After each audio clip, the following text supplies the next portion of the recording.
The Prince of Venezuela? Who do you think I mean? Hello, my name is Will, and you're listening to Exploding Helicopter, the only podcast in the world dedicated to celebrating films where helicopters explode. Now, prison movies aren't places that you typically look for exploding helicopters. The grey, featureless walls of detention facilities don't generally provide filmmakers much scope for airborne pyrotechnics. However, if you look hard enough, you can still find our favourite fiery trope even in this most unlikely of film genres. So on this show, we're talking about one of those rare beasts, 2001's The Last Castle, and talking about desperate men forced against their will to do meaningless, unrewarding work. My guest is a man who's wondering what he's done to deserve this punishment. With me once again is Nick Rehak from French Toast Sunday. How you doing, buddy?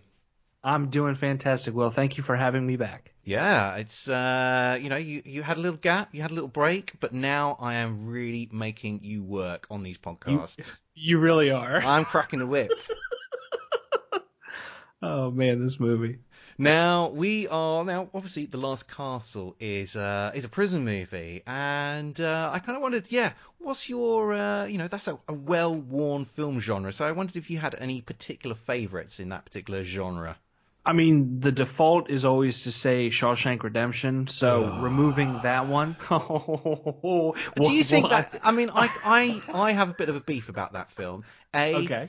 It's the number one film on IMDb, which I just think I disagree with, but I think that's a bit much. And I kind of think, I mean, sure, I'm not saying Shawshank Redemption is a bad film. I just think that it's a lot of bits of other prison movies stitched together very well, but it just, I don't know, it just feels like a whole bunch of staid cliche. Well, that's a bit tough, but it does feel like a whole bunch of tropes and cliches knitted together stylishly, albeit. But for it to be the number one film of film fans on IMDb, I just find that ridiculous. No, I absolutely agree. I feel like Shawshank is the Forrest Gump of prison films in that it's safe. And like you said, it pulls from all these different elements and puts it together with a nice, pretty package with a bow on it. But just that, it's safe. You can watch it and sit down. Even when it gets into some of its darker elements, when Andy Dufresne is going up against the sisters and stuff, they don't really show anything. They kind of pull back, and you're just left with, the ideas of what may or may not have happened. It's also one of those films that if I'm sitting down and it comes on, I'm probably going to watch it to the end. I don't know why. There's some kind of mesmerizing factor about it, but like I said, it's Forrest Gump-esque in that anybody can just sit down and watch it, and they kind of know what's going on. You don't have to really think, or I don't want to say be challenged by the work, but there's nothing driving. There's nothing. It's just, it exists, kind of. Okay, well, that's Shawshank done and burned by the both of us. So that's out of the way now. So what's another prison movie that you particularly like? One that I really like is Bronson, Okay. the 2008 Winding Refn film with Tom Hardy in it. Granted, he's not in prison for the entire film. I think there's maybe 15 minutes where he's outside of the walls. But for the most part, he's in solitary confinement. He's going through. But it's just the presentation of the film, how it's this kind of meta stage play that breaks the fourth wall and tells a very visually appealing story of Bronson, be it, I'm sure there is some true elements to the story, but I feel like a lot of it is very ramped up and over the top and embellished to have such a film. It was the film that introduced me to both Winding Refn and Tom Hardy. Well, no, we talked about it last time we were together. Rock and Roll introduced me to Tom Hardy, but this film really solidified me as a Tom Hardy fan, and anything he's in, I'll watch it, be it good or bad.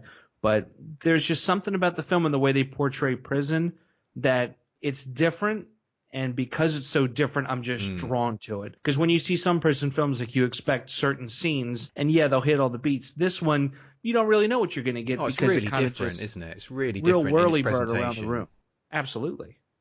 Okay, I think it's time to get stuck into The Last Castle. So let's listen to a trailer man sound-alike try his best gravelly voiced intro. His career made him a legend.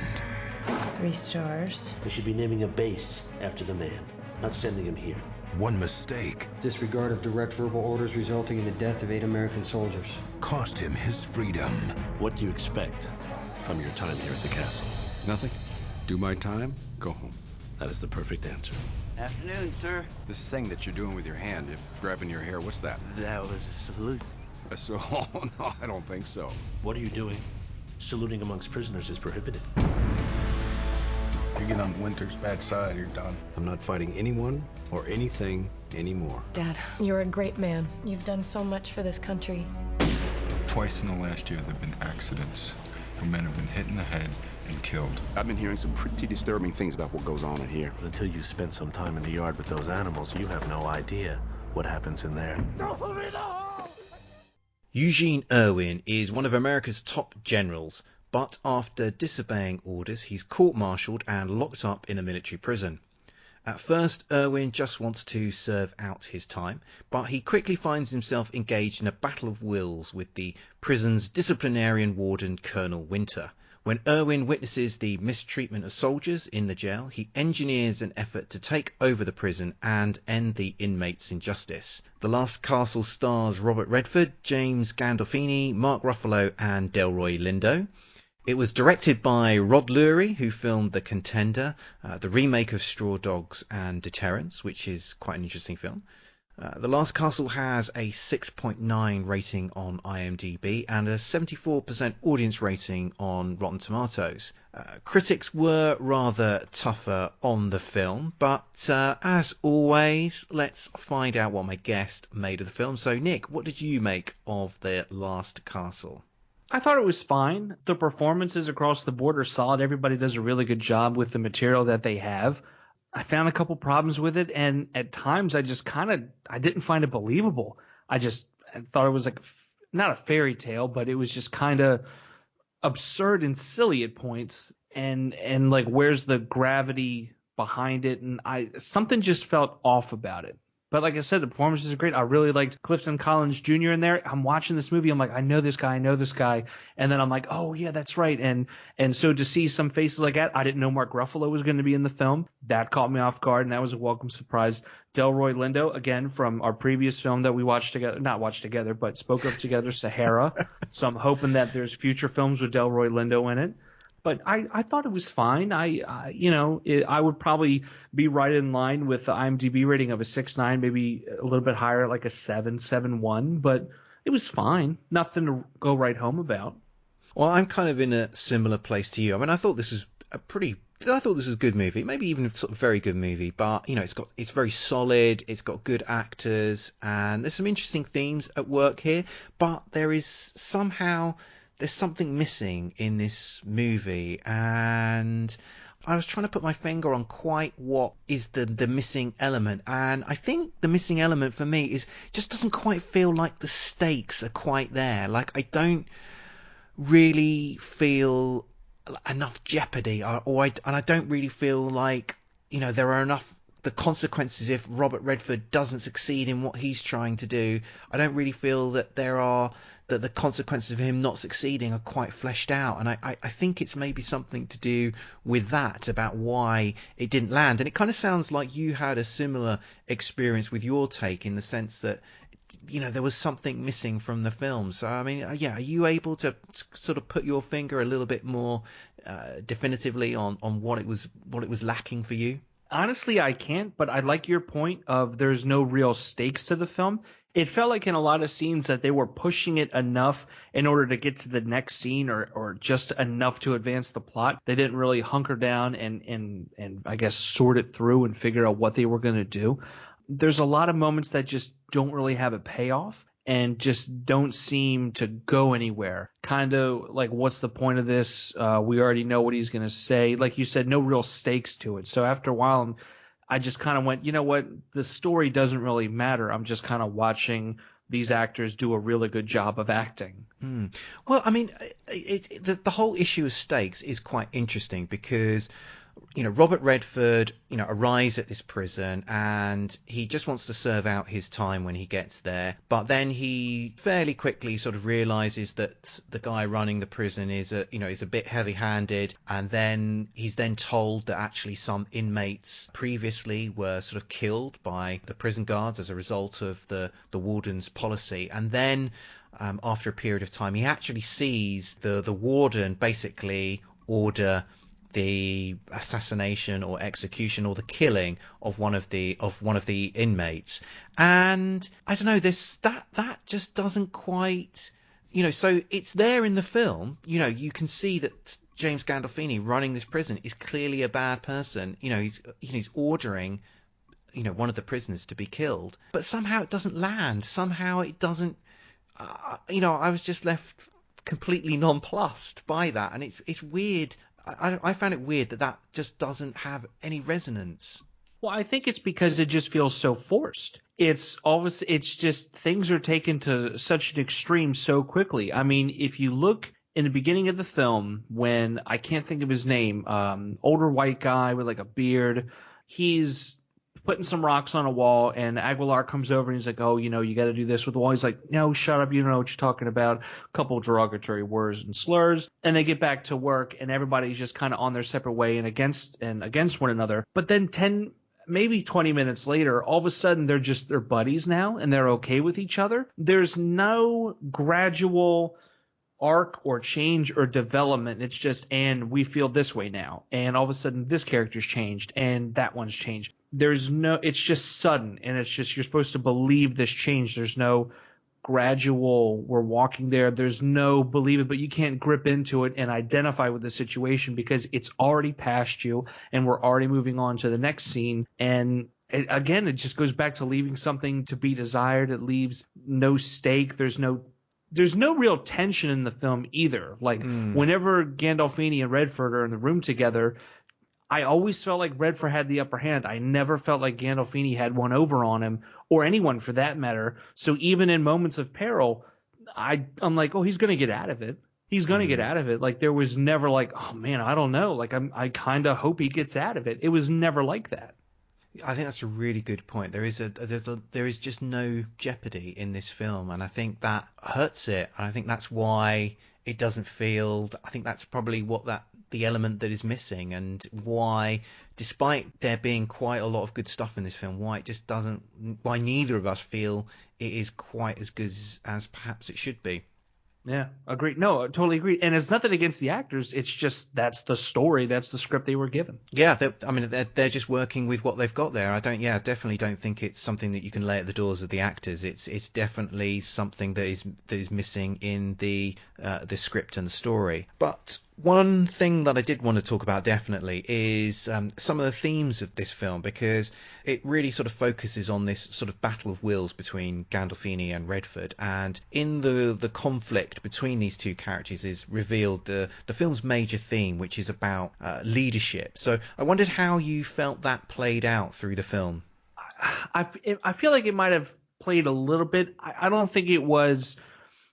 It didn't feel like a theme so much as a demonstration. It was, hey, if you collaborate and build up your team and, positive reinforcement, firm but positive reinforcement, good things can happen. People collaborate, people work together. If you just rule with an iron fist, sure, stuff's going to get done, but the quality of life's not going to be there. So thematically, I would say it was very shallow. Like we didn't really get deep dives to see like, we didn't get a deep look at it. It just kind of was just there.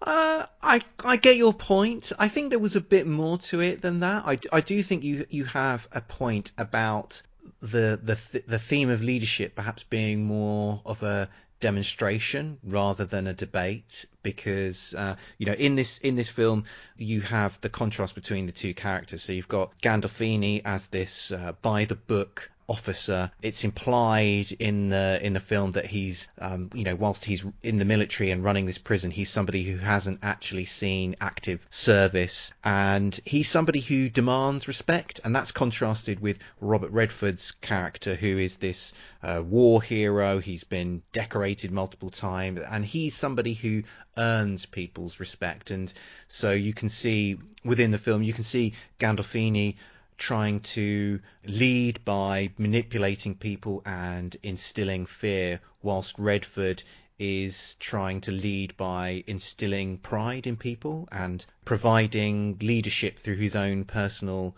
example. And ultimately it's about Redford is about trying to find the best in people, and Gandolfini is about trying to lead via the worst in people. But I think that there's some interesting ways that is done in the film. So you have this wall that the prisoners are building, and one of the ways in which Redford starts to show his leadership is by getting these men to take pride in their work and rediscover their own self-respect, and that's contrasted with Gandolfini, who is manipulating the schedule of the prison, like when rec time ends and when kind of dinner time begins or ends, and he's always making people wait a few minutes before he speaks to them, because he's just about sort of exerting his power.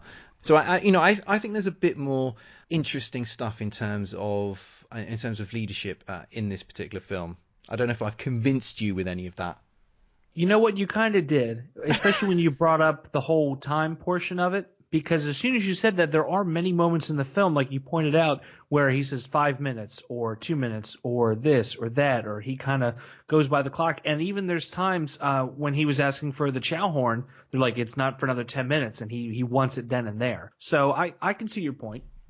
Going back to the point that we were talking about previously, which is about why this film doesn't quite work. And when I was thinking about why it doesn't quite work, I was thinking maybe it's because of your own expectations of this film. So, we've all seen umpteen prison movies where there's some sort of sadistic warden running a prison, a new prisoner comes in and there's a conflict, and somehow the prisoner is able to escape from the prison, or is able to engineer the downfall of the prison warden and secure kind of just treatment for the prisoners.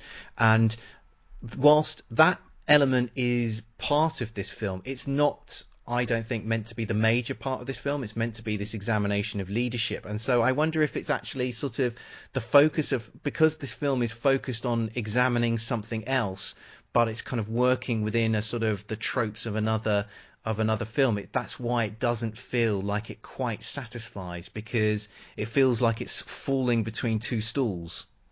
That's a really good point, especially when both of them seem kind of thin. Because when a lot of films with their sadistic warden, it could be just systemic abuse, or he's running drugs. There's an abuse of power somewhere. And there's always a random event that happens that affects the new prisoner in some way, shape, and form to get him to rise up. In this case, it was everything going on with Aguilar. But what got the warden to go against him in this film, to me, was really flimsy and kind of flawed to begin with. It's when they first meet and he says, hey, I've got this book that you wrote. I'd like you to sign it. He goes to get the book, and then you got Redford looking over these trinkets and artifacts, and he makes an offhanded remark saying, my dad says a man that collects artifacts is a man that's never seen real war, et cetera, et cetera. And then Gandolfini gets a bug in his butt, and he's annoyed at him the whole time, like, oh, well, I'm going to show you. What? Like, that's your reason? That's your reason for getting at him, for shooting a man in the head, for doing all the things that you then proceed to do because he talked about your artifacts and your trinkets? You're a free man. That's not a good enough reward for you, knowing that there's people locked up because of poor decisions they made, and you're able to run a business and live a life outside of the walls, whereas they're stuck with not a lot of rights to them. Like, that just seems really, really thin to me. I think the other half of that is also, why would Robert Redford say something like that? It's a really douchey thing to say. Yeah. Like, it's inexplicable. He may be thinking that in his own mind, and he may believe that, but I just don't think in that moment he would say that, because he's in James Gandolfini's office, and as an inciting incident between two characters, it doesn't feel like it sort of serious enough to start this conflict of wills. And also, it's just like, why would Redford even say that? It doesn't really that they needed to come up with something better to be the grit in the oyster that starts to cause this the kind of the fracture in, or the kind of the way that they rub up against each other the wrong way. Absolutely. I mean, granted, he comes off a little cold in the beginning when he's saying, look, we don't have ranks. We're just prisoners here. I don't want to hear or talk about this kind of stuff. And eventually he warms up, becomes the general and the man that he is, and he leads his men to stage an uprising. But for him to say something like that, how old is he? How much experience does he have? He knows a better move. Unless his whole plan from the beginning was to go on there and cause a ruckus, which I highly doubt. I mean, yeah, the chess parables in there. I get it, but like you said, that's a very poor decision, and that's unlikely to happen. And I think, I have a few problems with, characters' motivations in this film, and I have some problems with some of Redford's motivations in this film, because when he arrives in this prison, he says, I just want to do my time, classic prisoner stuff. I just want to keep my head down, do my time, and get out of here.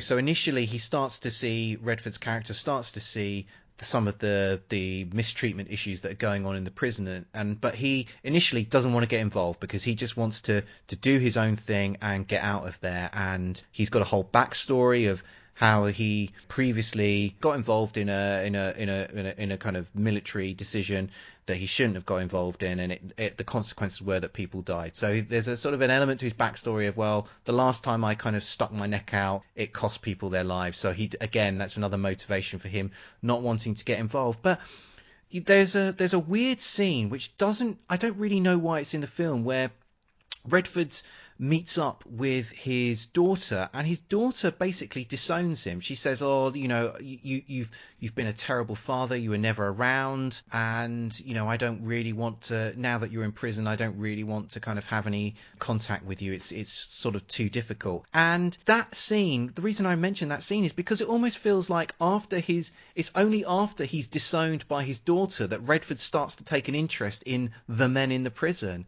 And it's like, well, I might as well sort of entertain myself by making myself the leader of these men in the prison. So I that's not a real commendable motivation for Redford. It's almost like he's driven by his own vanity and the kind of a sort of gap in his own personal life.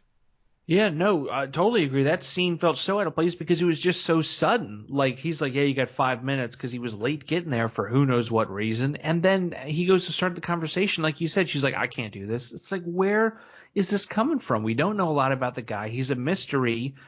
Slowly we find stuff out about him, sure, but even then we don't really find out everything about him that we'd like to know. I mean, there's a scene later on where, and this touches on the vanity, there's a scene later on where he's meeting with Delroy, and he's talking about, he's like, you didn't have to be here. We could have, figured something else out. It's like he wanted to go there. Why?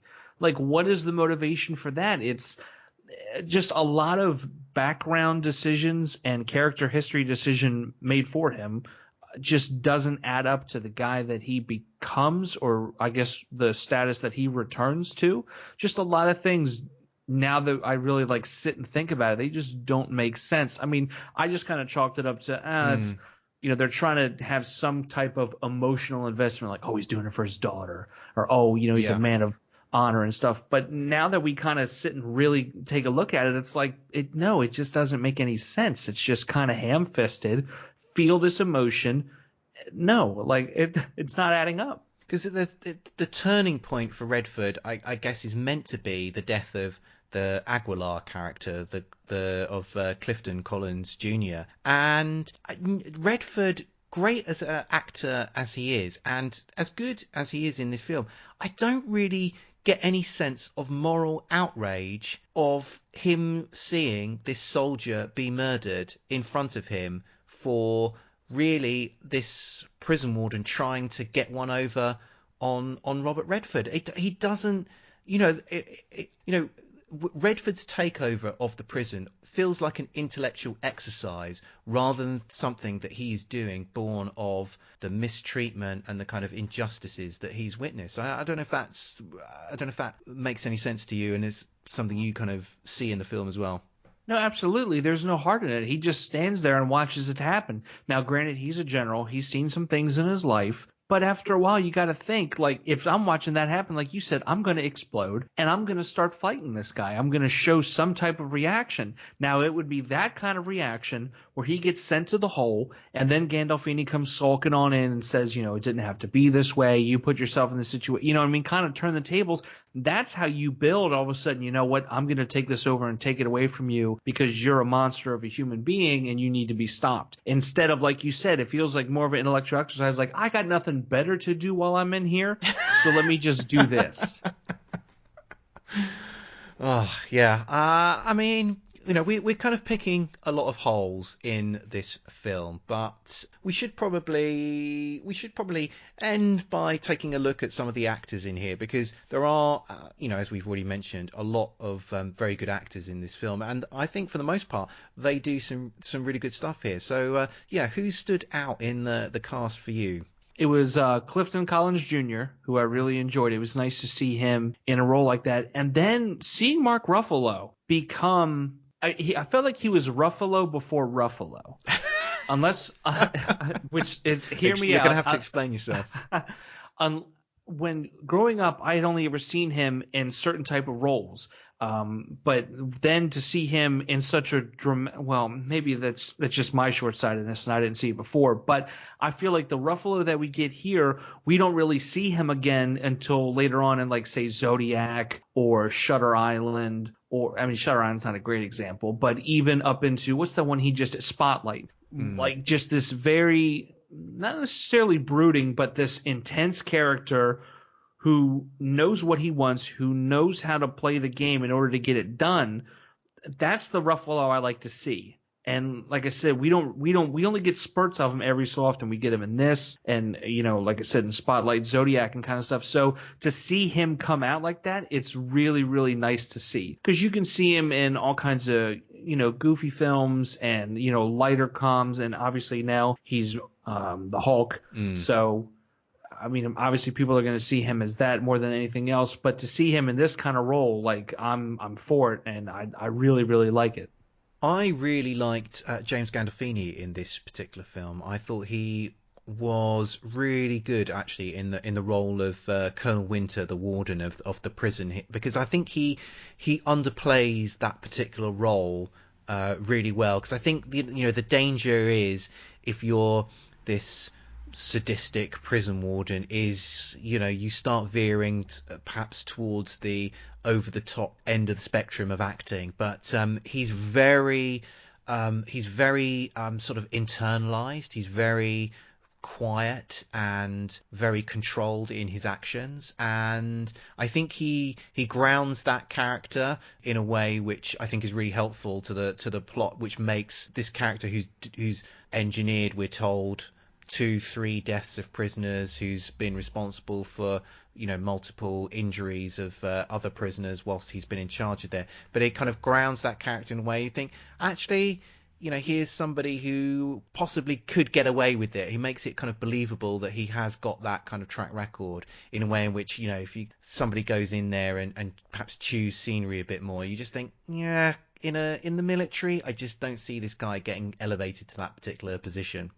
Yeah, no, and if anything, it almost seems like he kind of fell into it. Like, none of what he did was purposeful. It just kind of happened that these things happened, and he said, you know what? I'm going to have to continue to be this and roll with it in order for me to have my staying power and have this type of authority over others. It never feels like, and again, this comes back to whenever him and Redford are in scenes together, never feels like Winters is in control, always feels like Redford's in control. So, yeah, I'd have to agree. Okay, we're going to take a quick break, and when we come back, we're going to be looking at the exploding helicopter action. You are about to witness history in the making. Hi there, this is Todd from Forgotten Films, and if you spend all your time watching new releases, then you need to broaden your movie horizons. And a great way to do that is by joining me for the Forgotten Film Cast. We don't talk about the new releases, we don't even talk about the classics. We talk about the movies that time forgot. On each episode, I'm joined by another film blogger to discuss a film that may or may not be worth rediscovering. So look for the Forgotten Filmcast on iTunes, Podomatic, and wherever you find great podcasts. We're back, and now we're looking at the exploding helicopter action. This occurs at the end of the film as the prisoners are attempting to take over the jail. To quell the uprising, Colonel Winter orders in a helicopter. However, the inmates have anticipated its arrival. As the chopper hovers over the prison yard, the inmates fire a grapple hook at the whirlybird. A prisoner climbs up the chain now dangling from the aircraft and climbs aboard. He quickly knocks out the pilot and assumes the controls. He then deliberately swings the tail rotor of the helicopter into a guard tower, destroying it and the rear of the chopper. Without the tail of the helicopter, it spins around wildly before crashing into the ground, where it ultimately explodes. Nick, what did you make of the exploding helicopter action? I was disappointed. What? At first I was disappointed. Then I got excited, only to be let down again. To see the grappling hook come in, it really was, because to see the grappling hook come in, I'm like, okay, here we go. Let's see what happens. He climbs aboard. Okay, uses the helicopter to destroy something else in a creative way, not necessarily firing the gun or missiles or, a kamikaze type, but to just see the tail whip around. Okay, that's cool. Hits the ground, doesn't really just explode into a fireball like I was hoping for, but it eventually does. I don't know. To me, it felt like a very uneven explosion. I guess when I saw the grappling hook, my mind went one way, and when it didn't happen that way, I got a little disappointed. Wow, I mean, you're a tough man to please. I mean, I thought this was a great exploding helicopter. I thought it was marvellously convoluted, with this grapple hook being fired at the helicopter in order for Mark Ruffalo to shin up the chain that is now dangling from it and to climb on board. I mean, as a plan, it did require a lot of things to go right, which, I'm prepared. Too many. I think for any degree of credibility, it was far too many. But I was prepared to go with it because I knew there was going to be an exploding helicopter at the end of it. So I was totally willing on board. And yeah, so you get that kind of convoluted sequence to get Mark Ruffalo on board this helicopter, and then he uses the tail rotors to kill this the sadistic prison guard who's been shooting all of these guys. Then you get a good scene of Ruffalo at the controls of the helicopter. Sort of, I do like those scenes where pilots are wrestling with the controls of a damaged helicopter.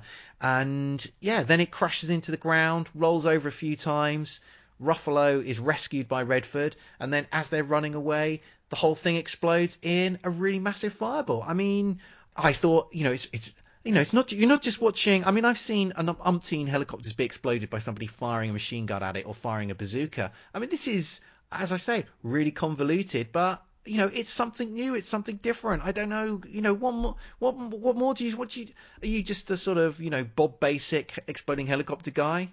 Whoa! I'm not a basic exploding helicopter guy. Come on. I just thought. I guess I expected a bigger explosion. And like I said, I thought it would go one way and it went something else. But rather than be excited that it went a completely different way instead of the standard explosion, I guess I got a little deflated about it. Well, I think you are probably in the minority of opinion on this particular exploding helicopter, because this sequence was this film did get nominated for a number of Taurus Awards, which are kind of big stunt community awards, and so this film got nominated for Best Fire Stunt, which it won, and it also got nominated for Best Aerial Work and Best Stunt Sequence, which was the kind of the climactic prison yard battle. So the professionals within the stunt community thought that this was one of the best films of the year, and this sequence, including its exploding helicopter, was right up there as one of the best of the year. Maybe I need to watch it again, but I still hold firm that it was a little uneven. Whether you liked it or not, you did watch something that was fairly unique, because exploding helicopters don't turn up in many prison movies. Now, I don't know, can you think of another prison movie which features an exploding helicopter, Nick? Off the top of my head, I can't. I'm sure it's something from the 70s, maybe even the 80s. But well, you know nothing... what? Your gran has probably watched this film. Oh, okay, so it's a Steven Seagal film. Oh, man. She's probably got it on DVD. Nothing's jumping out at me. What's the film? It's Half Past Dead. Oh, okay. It's from the unfortunate period where Steven Seagal was constantly being teamed up with rappers, and in this film he goes undercover into a prison to find some missing gold. And So I'm looking this up, and she definitely has this one.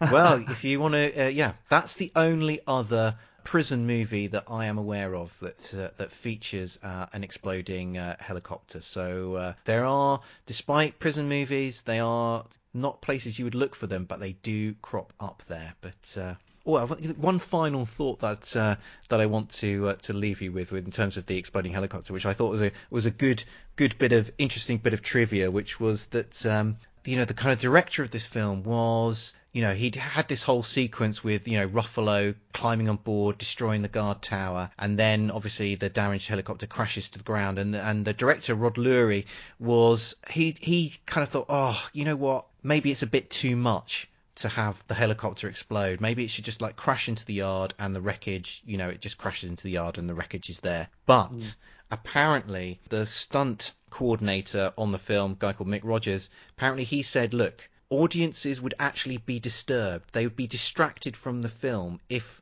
this helicopter doesn't explode. Like, they expect it now in films, so we've got to blow it up anyway. And I kind of thought, that is really fascinating that now filmmakers feel such pressure when they've got helicopters in their films. They feel, when they've got helicopters in films, they feel boxed in. They feel, if there's any reason why it's crashing on the ground, we probably, if we can possibly afford it, we've got to blow this thing up because, we're going to be taking audiences out of the film if it doesn't explode.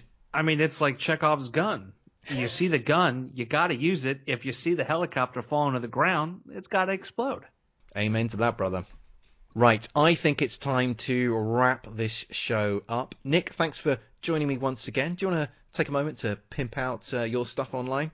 Absolutely do. You can always find us over at FrenchToastSunday.com. We've got reviews, we've got fun insights, we've got fun little anything over there. We also have the podcast, the French Toast Sunday podcast, that gets released.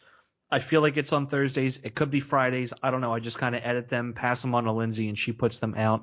We're all very excited. We're taking just a little bit of break. Then we're going to be jumping back into it after the new year starts. So very excited to look forward to 2019. A lot of new content, a lot of new ideas, and a lot more movies.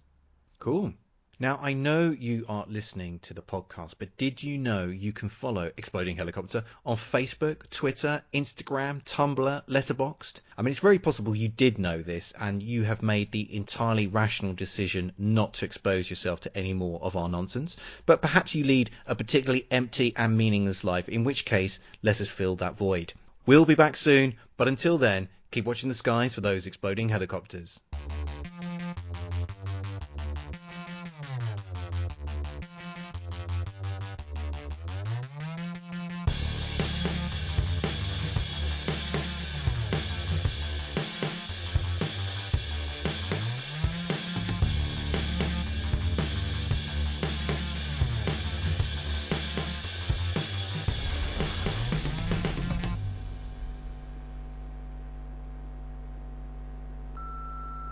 This podcast is a proud member of the Lamb Podcasting Network. Find the network at largeassmovieblogs.com.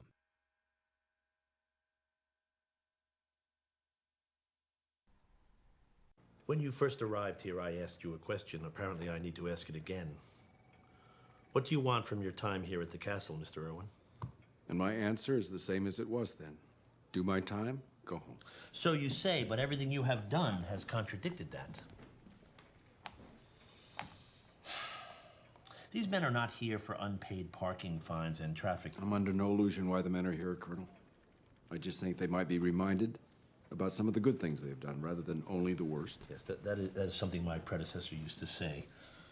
In his last 2 years here, there were 7 escape attempts, 12 injury assaults on officers and NCOs, including 1 killed. Since I've assumed command, there have been 0 escape attempts, 0 injury assaults, 0 fatalities. Some may question my methods, but they do work.